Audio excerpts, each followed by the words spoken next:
हमारे देश में डॉक्टर इतने कम क्यों हैं? क्यों हमारा देश अन्य देशों से इस मामले में बहुत पीछे हैं? नमस्कार, आप सभी का स्वागत है। आज इस वीडियो में हम बात करेंगे कि हमारे देश में डॉक्टरों की संख्या है वो बहुत कम क्यों है। तो कुछ कारण है जिसके कारण आज भी हमारे देश में डॉक्टर है लोग बहुत कम बनते हैं या फिर उनकी संख्या है वो बहुत कम है। सबसे पहला कारण है, इसमें सबसे पहला कारण है मेडिकल कॉलेज।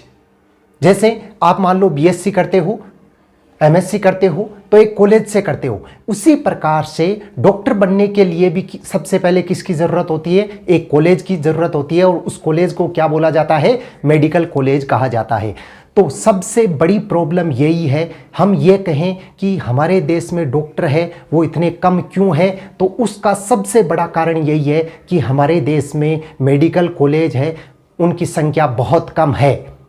क्यों कम है? क्योंकि मेडिकल कॉलेज खोलना बहुत मुश्किल होता है। जैसे एक नॉर्मल कॉलेज खोलते हैं, बहुत सारे आपको कॉलेज मिल जाते हैं जिससे आप ग्रेजुएशन या पोस्ट ग्रेजुएशन है वो कर सकते हो, लेकिन मेडिकल कॉलेज खोलना बहुत ही मुश्किल होता है, बहुत कठिन होता है। उसका कारण क्या है? देखो, अच्छी तरह से समझते हैं हम कि मेडिकल कॉलेज खोलना मुश्किल क्यों है। एक मेडिकल कॉलेज खोलने के लिए 400 करोड़ का खर्चा लगता है। अच्छी तरह से समझना, एक मेडिकल कॉलेज खोलने के लिए 400 करोड़ का खर्चा लगता है। क्यों लगता है?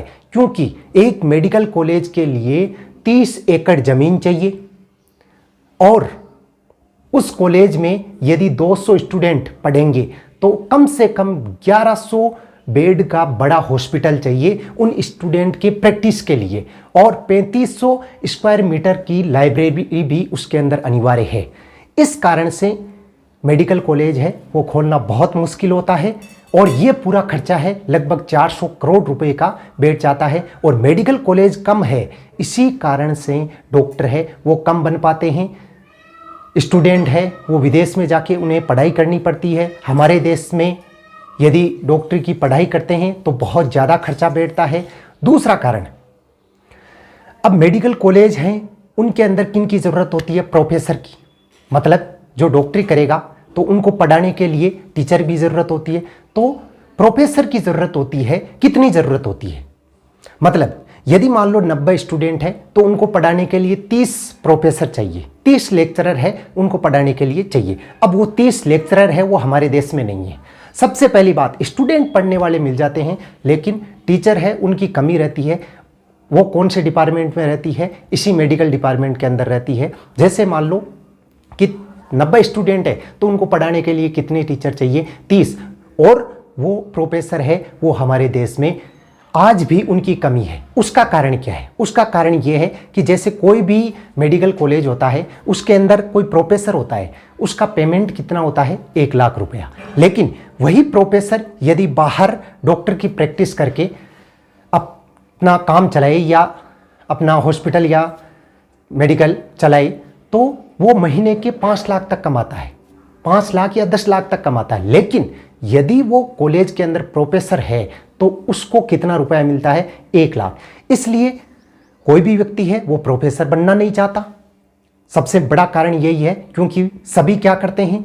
डॉक्टरी करके आते हैं और डॉक्टरी करने के बाद में या तो अपना खुद का हॉस्पिटल खोल लेते हैं या फिर कोई अन्य कार्य में लग जाते हैं, लेकिन प्रोफेसर है वो नहीं बनते हैं। तो इसलिए ये भी एक कारण है कि हमारे देश में डॉक्टरों की कमी है, क्योंकि प्रोफेसर है उनकी कमी है। जैसे 90 स्टूडेंट होंगे तो उसके लिए कितने प्रोफेसर चाहिए? 30 प्रोफेसर चाहिए। तो इसका मेन कारण यही है कि वो प्रोफेसर नहीं मिल पाते। इसीलिए हमारे देश में मृत्यु दर है ज़्यादा बढ़ रही है, लोग बहुत मर रहे हैं, छोटे बच्चे हैं उनकी मृत्यु दर ज़्यादा हो रही है, बहुत ज़्यादा मर रहे हैं। एक कारण होता है, हमारे देश में अभी वर्तमान समय में कितने डॉक्टर हैं? 8 लाख डॉक्टर हैं। एक रिपोर्ट के अनुसार हमारे देश में वर्तमान समय में कितने डॉक्टरों की संख्या कितनी है? 8 लाख।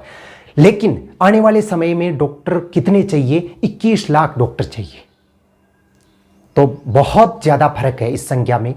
WHO के अनुसार 1000 लोगों में एक डॉक्टर की ज़रूरत होती है। मतलब 1000 लोग हैं वहाँ पे एक डॉक्टर चाहिए। लेकिन अब हमारे देश में क्या हालत है?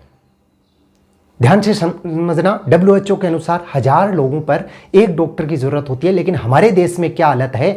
जैसे एक सर्वे किया गया जिसमें बिहार के अंदर 28,000 लोगों पर कितना डॉक्टर है? एक है।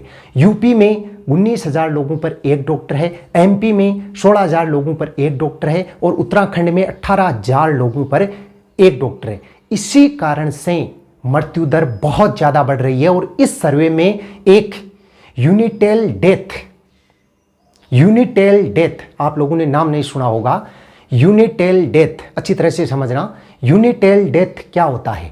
मतलब पूरी पृथ्वी में यूनिटेल डेथ होती है, उनमें से 27% भारत के अंदर होता है। यह एक बहुत बड़ा आंकड़ा है।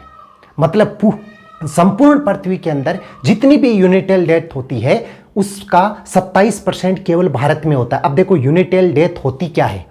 यूनिटेल डेथ किसको बोलते हैं? कि जैसे किसी भी बच्चे का जन्म होता है और यदि वो बच्चा 28 दिन के अंदर उसकी मृत्यु हो जाती है तो उसको क्या बोला जाता है? यूनिटेल डेथ।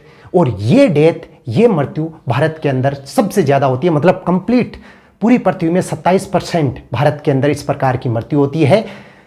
हमारे देश में 6 लाख ऐसे बच्चे हैं जिनकी किस प्रकार की मृत्यु होती है? यूनिटेल डेथ।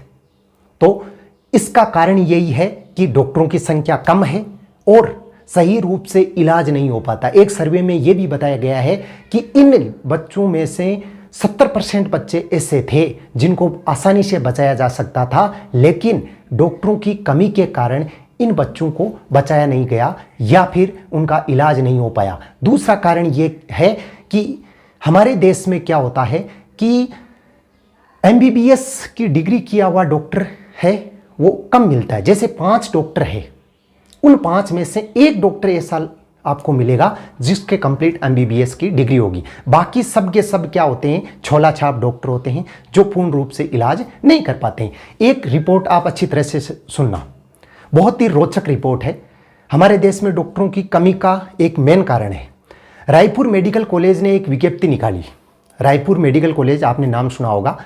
वहाँ पे एक विज्ञप्ति निकाली गई कि वहाँ पे 43 प्रोफेसर की ज़रूरत है। अगर कोई भी वैकेंसी निकलती है तो जैसे आप लोगों के लिए कोई वैकेंसी निकलती है तो आप लोग बहुत खुश होते हो।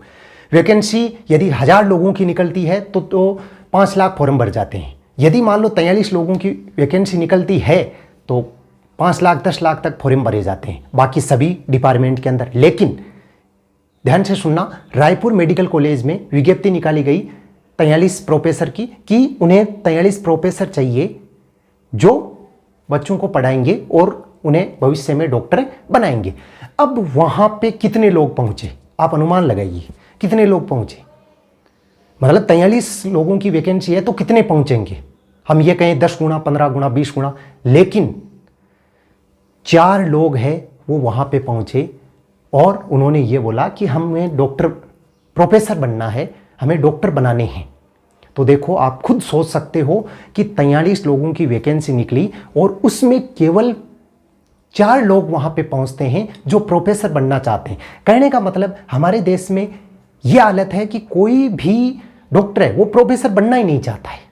वो अपने डॉक्टरी की प्रैक्टिस करके अच्छे खासे पैसे कमाने में लगा हुआ है और इसी कारण आज हमारा देश है बहुत पीछे है कि डॉक्टर है उनकी कमी बहुत ज़्यादा है। अब देखो डॉक्टर कौन बनता है?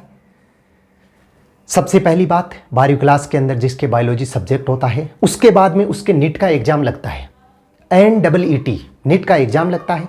एग्जाम लगने के बाद में उसके नंबर आते हैं, उस नंबरों के आधार पर उसको कॉलेज आवंटित होता है और उस कॉलेज में उसके क्या लगती है? फीस लगती है। तो वो फीस किस प्रकार से लगती है?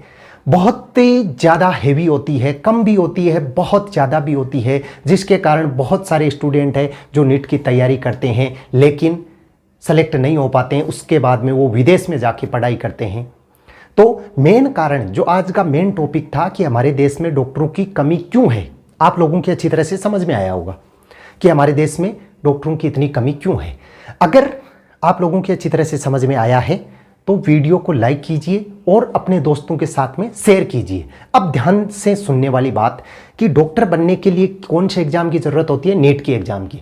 नीट का एग्जाम है वो कितने नंबर का होता है? 720 नंबर का होता है। कौन कौन से सब्जेक्ट आते हैं, किस प्रकार के उसके अंदर प्रश्न आते हैं, अगर आपके 720 में से कितने नंबर आते हैं तब आपको भारत के अंदर कॉलेज मिल जाती है, कितने नंबर आते हैं तब आपको कितनी फीस लगती है, और आपके कितने नंबर हो तब आप विदेश में जाके भी पढ़ाई कर सकते हैं। यदि आपको ये जानना है तो कमेंट के अंदर ज़रूर बताइए कि नीट क्या है, किस प्रकार से इसका एग्ज़ाम होता है, किस प्रकार से इसका पेपर होता है, किस प्रकार से कॉलेज आवंटित होता है, और कितने नंबर आने पर कौन सी कॉलेज मिलती है। गवर्नमेंट कॉलेज मिलती है तो उसके अंदर कितना खर्चा होता है, प्राइवेट कॉलेज मिलती है तो उसके अंदर कितना खर्चा होता है।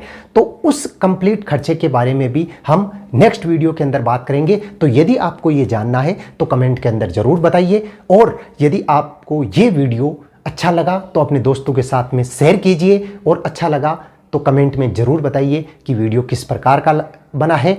और अभी तक यदि आपने चैनल को सब्सक्राइब नहीं किया है तो चैनल को ज़रूर सब्सक्राइब कर दीजिए, क्योंकि इस चैनल पर इसी प्रकार की रोचक जानकारी है आपको दी जाती है। धन्यवाद।